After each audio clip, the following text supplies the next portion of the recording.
Hi అండి, ఎలా ఉన్నారు అందరూ? ఈరోజు మీకు పుదీనా రైస్ చూపిస్తున్నానండి. దీనికోసం ముందుగా ఆయిల్ వేసుకొని అందులో 2 లవంగాలు, 2 యాలకులు, ఒక 3 దాల్చిన చెక్క, ఒక 5 మిరియాలు వేసాను. దాని తర్వాత ఒక ఆనియన్ కట్ చేసి వేసానండి. 2 గ్రీన్ చిల్లీ స్ట్రైట్గా కట్ చేసి వేసాను. కాస్త కర్రీ లీఫ్ వేసి దూరంగా వేయించుతున్నానండి.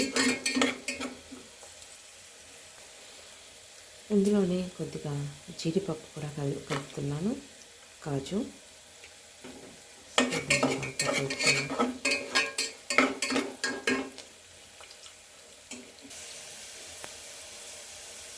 ఇప్పుడు కొద్దిగా జింజర్ గార్లిక్ పేస్ట్ వేసుకున్నామండి. ఆనియన్స్ బ్రౌన్ కలర్కి వచ్చేసాయి కదా,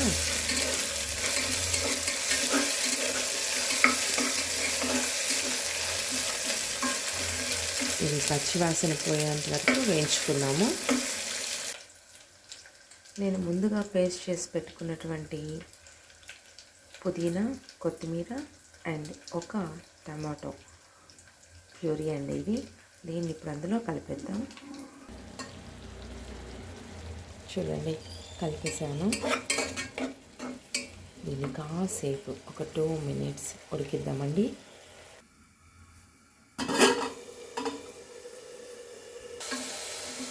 చూడండి, వేగిపోయిందండి.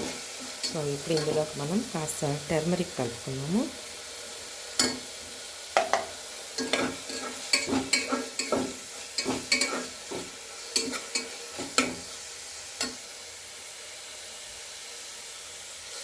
బాగా కలిపేశాక ఆఫ్టర్ ఫ్యూ సెకండ్స్ వాటర్ వేసేద్దాము. ఓకేనా?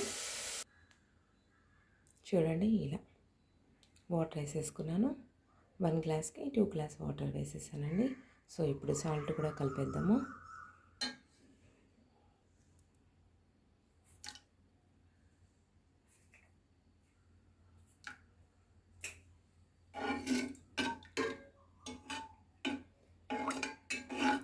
వాటర్ బాగా హీట్ అయ్యాక రైస్ వేసేసుకుందామండి.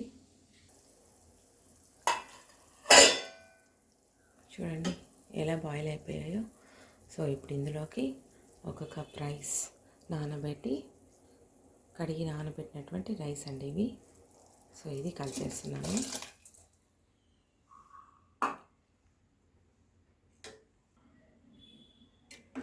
సో వాటర్ని టేస్ట్ చేయండి, సాల్ట్ సరిపోకపోతే అడ్జస్ట్ చేసుకోండి. ఓకేనా? సో ఇదేనండి, ఒక 5 minutesలో మనకు రైస్ అయిపోతుంది.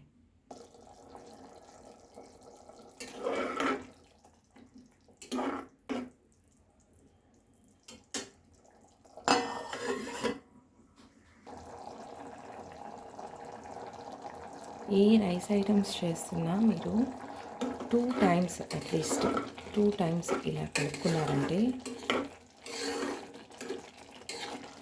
ప్రతి ఒక్క మెతుకు కూడా ఈవెన్గా ఉడుకుతుందండి. ఆఫ్ చేశాక ఇలా స్టోన్ పెట్టి 5 minutes ఉంచానండి, ఎందుకంటే ఆవిరికి అది బాగా నీట్గా ఉడికిపోతుంది. ఇప్పుడు చూద్దామా? చూసారా, రైస్ అయిపోయింది.